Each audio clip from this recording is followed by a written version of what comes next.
Halo teman-teman. Nah, pada video sebelumnya kan kita telah belajar bahwa perpindahan atau jarak yang ditempuh itu kan dapat diperoleh hanya dengan mencari luas di bawah kurva kecepatan lawan waktu kan. Nah, kalau misalnya kita mempunyai grafik seperti ini, kalau misalnya kita menggambarkan kurvanya seperti ini ya. Ini adalah kurva dari kecepatan lawan waktu kita. Nah, jaraknya atau perpindahannya tidak lain adalah luas di bawah kurva ini. Jadi semua luas yang abang arsir di sini. Nah, dalam video sebelumnya kita masih belum menjawab sebuah pertanyaan, yaitu mengapa kita bisa bilang bahwa luasnya itu adalah jarak yang ditempuh atau perpindahannya. Nah, ini tidak terlalu intuitif ya. Jadi pada video ini abang mau mencoba untuk menjelaskannya sedikit. Nah, kita perlu menggunakan sebuah konsep yang namanya limit untuk membantu kita menyelesaikan persoalan ini ya. Nah, kalau adik belum pernah mendengar konsep ini tidak masalah, sekarang abang akan menjelaskannya. Konsep limit ini melibatkan angka yang tidak terhingga besar atau kecilnya. Nah, konsep ini penting sekali ya, karena konsep ini akan digunakan di banyak bidang seperti matematika, fisika, atau bahkan kimia dan biologi waktu adik naik ke jenjang universitas ya. Nah, konsep ini bahkan digunakan dalam bidang ekonomi, bisnis, investasi, atau perbankan. Nah, jadi sekarang adik bisa lihat kan bahwa konsep ini sebenarnya penting sekali. Nah, jujur saja, sewaktu abang pertama kali belajar konsep ini dulunya, abang nggak terlalu menguasai konsep ini. Nah, setiap kali abang menjumpai konsep ini lagi ya, abang selalu merasa agak tidak nyaman. Nah, sebenarnya konsep ini sebenarnya tidak terlalu susah, asalkan adik berani menghadapinya. Nah, mari coba kita mulai ya. Biasanya sebelum adik berolahraga, adik kan harus melakukan perenggangan dulu kan, supaya otot-otot adik itu tidak nyeri.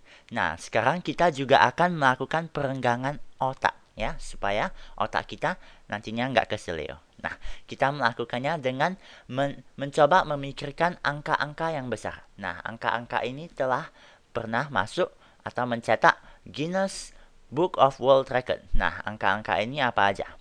Angka-angka ini spesial kan? Pasti besar karena udah pernah masuk Guinness.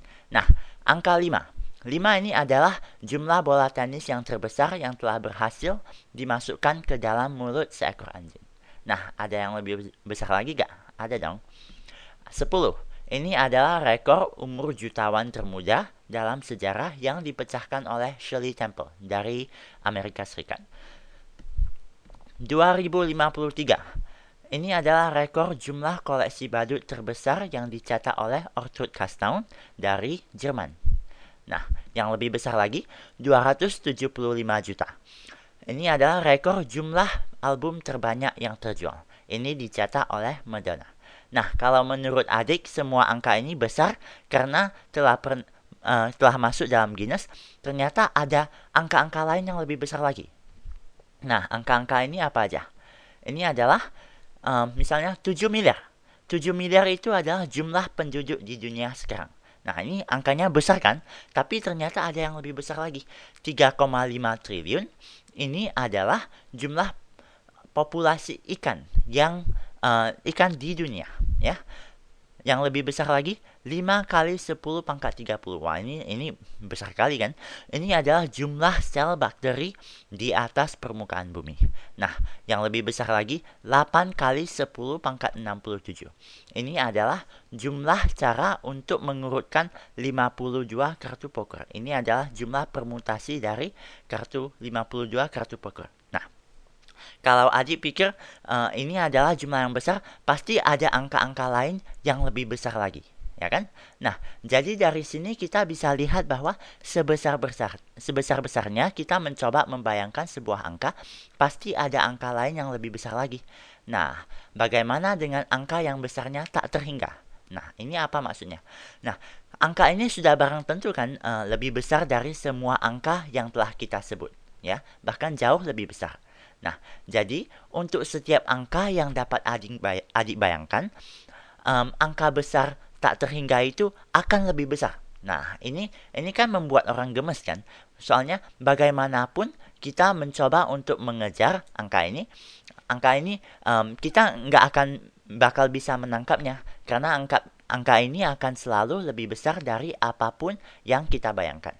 Nah, jadi dari sini yang terpenting adalah jangan hanya karena sepertinya adik tidak bisa menangkap konsep ini atau angka tak terhingga ini, adik mulai menghindarinya. Nggak boleh begitu ya. Nah, abang bisa jamin sampai kapanpun adik nggak akan bakal bisa menggapai konsep ini. Jadi yang perlu berubah itu adalah sikap adik. Nah, adik harus dapat menerima dengan lapang dada bahwa ini adalah sebuah konsep yang abstrak yang sampai kapanpun tidak akan pernah menjadi sebuah konsep yang konkret seperti konsep-konsep lainnya yang telah adik pelajari dalam fisika atau matematika, ya. Nah, jadi lain kali kalau konsep angka yang tak terhingga ini muncul lagi ya, abang mau adik yakinkan diri adik sendiri bahwa adik sudah memahaminya, ya. Jadi sewaktu adik melihatnya lagi, adik jangan takut dan adik jangan mencoba untuk menghindarinya lagi. Oke? Nah, dengan sikap terbuka seperti ini, sekarang kita sudah siap untuk menjawab pertanyaan kita, yaitu mengapa luas di bawah garis atau kurva kecepatan lawan waktu itu adalah perpindahan kita. Nah, mari kita mulai diskusinya dengan sebuah contoh yang mudah dulu. Nah, sekarang abang gambarkan dulu grafik dari kecepatan lawan waktunya, ya. Nah, dalam grafik ini, sumbu vertikalnya adalah kecepatan, ya, kecepatan. Satuannya abang taruh meter per detik sekarang ya. Dan sumbu horizontal ini adalah waktu dengan satuan detik. Nah, kalau kecepatannya tetap, kita akan bisa membayangkannya dengan mudah ya. Misalkan saja kecepatan kita itu adalah 2 meter per detik. Nah, abang tulis di sini 2 meter per detik ya. Nah, berarti dalam satu detik kita kan bisa menempuh jarak 2 meter kan dengan kecepatan 2 meter per detik. Nah, jadi kalau abang gambarkan di sini ya. Misalnya 1 detik di sini. 1 detik di sini. Berarti jarak yang kita tempuh itu adalah 2 meter. Nah, ini tidak lain adalah luas persegi panjang yang abang arsir di sini kan. Kenapa? Karena panjangnya itu berapa? Ini panjangnya adalah 2 kan? Panjangnya 2 dan lebarnya itu adalah 1. Berarti 2 kali 1 adalah 2. 2 meter itu adalah perpindahannya.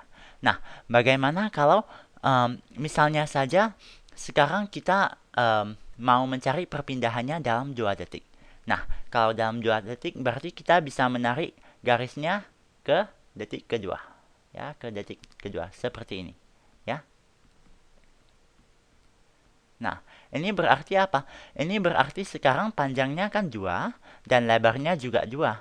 Berarti perpindahannya itu adalah 2 kali 2 sama dengan 4. Ini tidak lain adalah semua persegi. Sebenarnya persegi ya, semua persegi yang telah abang arsir di sini. Nah, ini masuk akal kan karena kalau setiap detiknya kita menempuh jarak 2 meter, berarti dalam 2 detik kita menempuh jarak 4 meter. Ini kan untuk kecepatan yang tetap kan. Nah, kalau kecepatannya selalu berubah-ubah, ini tidak terlalu intuitif lagi. Nah, kenapa begitu? Mari abang ilustrasikan. Nah, jadi kalau abang gambarkan lagi grafik dari kecepatan lawan waktunya, ya, ini adalah kecepatannya meter per detik. Dan waktunya di sini dalam satuan detik. Nah, umpamanya kecepatan awalnya itu adalah 2 detik. Ya, 2 detik misalnya di sini. 2 detik di sini. Dan kecepatan akhirnya itu 4 detik. Kecepatan akhirnya 4 detik. Misalnya kecepatannya itu berubah secara beraturan dari 2 meter per detik ke 4 meter per detik dalam 2 detik. Jadi misalnya ini 1 detik, ini 2 detik. Berarti dalam 2 detik ini kecepatannya berubah dari 2 meter per detik ke 4 detik. Nah, semoga abang bisa menggambarkan sebuah garis lurus di sini ya. Nah, anggap aja ini sebuah garis lurus ya, walaupun abang gambarkan bengkok-bengkok. Nah, biasanya kita akan bilang kalau kecepatan awal kita adalah 2 meter per detik. Ini berarti dalam 1 detik kita menempuh jarak 2 meter kan? Nah, dalam hal ini pernyataan ini tidak tepat. Karena dalam 1 detik ini, kecepatan kita telah berubah, telah naik ya. Berarti dalam 1 detik ini sebenarnya kita telah menempuh jarak yang lebih besar dari 2 meter. Nah, misalnya saja kita tetap saja mau menghitungnya dengan cara sebelumnya. Nah, kalau kita asumsikan bahwa kecepatannya selalu tetap 2 meter per detik sepanjang 2 detik ini. Nah, ini berarti kita bisa menarik garis seperti ini ya. Ini berarti kita bisa menarik sebuah garis seperti ini. Nah, kalau begini, kita bisa mencari perpindahannya dengan mudah kan? Perpindahan ini telah kita diskusikan sebelumnya adalah luas dari persegi panjang yang abang arsir di sini ya, ya. Nah, jadi panjang di sini adalah 2 dan lebarnya juga adalah 2 ya. Berarti di sini luasnya adalah 4. 2 kali 2 sama dengan 4, berarti perpindahannya itu adalah 4 meter. Nah, kita kan tahu kalau asumsi ini salah kan? Karena kecepatannya selalu berubah. Nah, bagaimana kalau kita mau membuatnya lebih akurat? Ya, lebih akurat. Nah, kita kan tahu pada detik pertama. Pada detik pertama ini kan kecepatannya itu adalah 3 meter per detik. Ya, pada detik pertama ini. Ya. Nah, kita bisa mencari perpindahannya lebih tepat kalau kita mengasumsikan bahwa kecepatannya tetap 2 meter per detik selama 1 detik ini. Ya, selama 1 detik ini tetap 2 meter per detik. Lalu kecepatannya berubah menjadi 3 meter per detik. Ya, pada detik pertama ini. Dan kecepatannya menjadi tetap lagi sampai ke detik kedua. Nah, ini berarti apa luas dari persegi panjang yang kita arsir itu? Luasnya itu tidak lain adalah luas ini ya. Semua luas yang abang arsir dengan warna hijau. Nah, semua ini ya. Semua ini. Nah, ini berapa? Kalau kita membaginya menjadi 2 ya. Kalau kita mencoba untuk menghitung luas dari persegi panjang ini dulu. Ini panjangnya kan 2, lebarnya itu adalah 1, berarti di sini luasnya itu tidak lain adalah 2. Ya. Nah, bagaimana dengan persegi panjang ini? Persegi panjang ini ya, panjangnya itu adalah 3, ya, panjangnya 3 dan lebarnya 1. Ya, lebarnya 1. Berarti luasnya ini tidak lain adalah 3 kali 1 sama dengan 3. Ya, berarti total dari perpindahannya tidak lain adalah 2 meter kali 3 meter. Nah, tambah 3 meter sama dengan 5 meter. Ya kan? 5 meter. Nah, dari sini kita telah memperoleh perpindahan yang lebih akurat. Karena kita telah memperhitungkan perubahan kecepatan pada detik pertama ini. Tapi ini masih bukan perpindahan yang sebenarnya. Kenapa? Karena dalam detik pertama ini misalnya, kecepatannya masih selalu berubah-ubah. Tapi yang telah kita asumsikan waktu kita menghitung perpindahannya tadi adalah kecepatannya tetap. Nah, ini berarti sebenarnya kita masih bisa membuatnya lebih tepat lagi. Nah, bagaimana kita bisa membuatnya lebih tepat kalau kita membagi setiap persegi panjang ini menjadi 2 lagi. Nah, ini berarti misalnya pada detik ke 0,5 ya, pada detik ke 0,5 di sini ya. Kita kecepatan kita naik lagi ya. Naik lagi berarti kecepatannya tetap 2 sampai detik ke 0,5 naik ya, tetap lagi, naik lagi, tetap lagi sampai detik ke 1,5. 1,5 di sini ya, 1,5. Naik lagi, lalu tetap lagi sampai detik kedua. Nah, kalau begini kan kita akan memperoleh perpindahan yang lebih akurat kan. Nah, kalau begini, Abang sedang menghitungnya jumlah dari semua persegi panjang di sini ya. Jumlah dari semua persegi panjang di sini luasnya adalah 5,5. 5,5.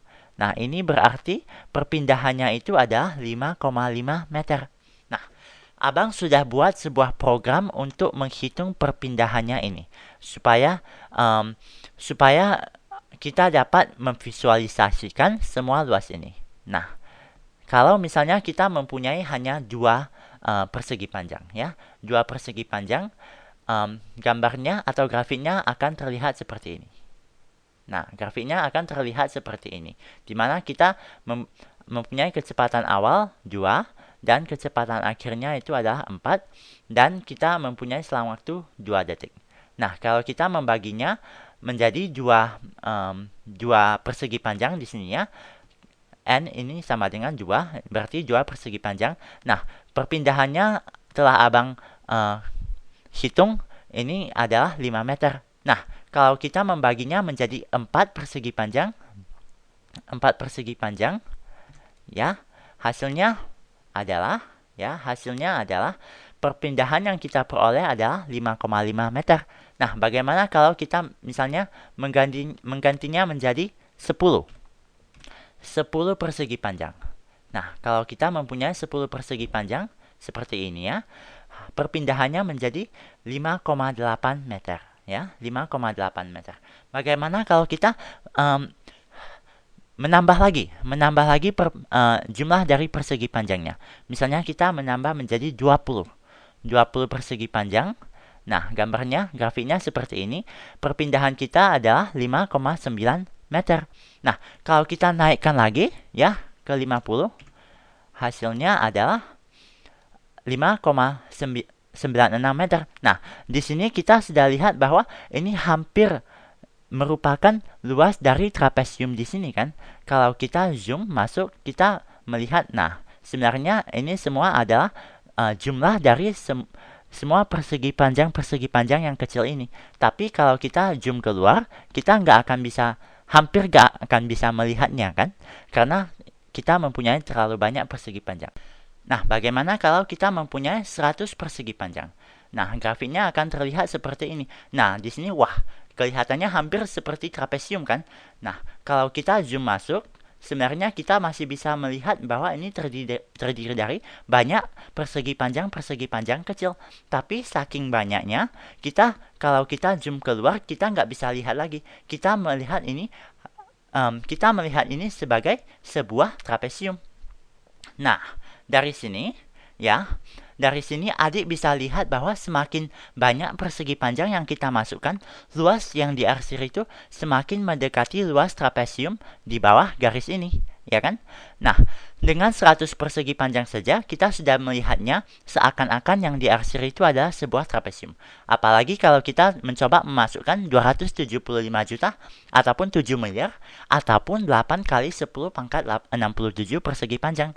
Nah, memang waktu Abang masukkan 8 kali 10 pangkat 67 persegi panjang, luasnya ini masih bukan luas trapesium ya. Tapi luas ini sangat-sangat mirip dengan luas dari trapesium. Nah, tapi bagaimana kalau Abang masukkan persegi panjang yang jumlahnya tak terhingga? Nah, ini adalah sebuah konsep yang abstrak ya. Tapi walaupun ini susah untuk dibayangkan, adik harus berani menerima bahwa ini akhirnya akan menghasilkan luas dari sebuah trapesium. Nah, kalau adik bisa menerima pernyataan ini, tugas Abang telah selesai karena Abang sudah membuktikan bahwa perpindahan itu dapat diperoleh dengan mencari luas di bawah kurva kecepatan lawan waktu di sini, ya. Nah, tapi kalau adik masih belum bisa menerimanya, nah adik coba lagi ya. Jangan menyerah atau berhenti sampai adik benar-benar merasa nyaman dengan konsep tak terhingga ini. Ini karena seperti yang telah Abang bilang sebelumnya, konsep ini bakal sering muncul lagi di banyak bidang nantinya. Jadi, menguasai konsep ini akan benar-benar membantu adik nantinya. Nah, sampai di sini dulu ya adik-adik. Sampai jumpa lagi ke video berikutnya.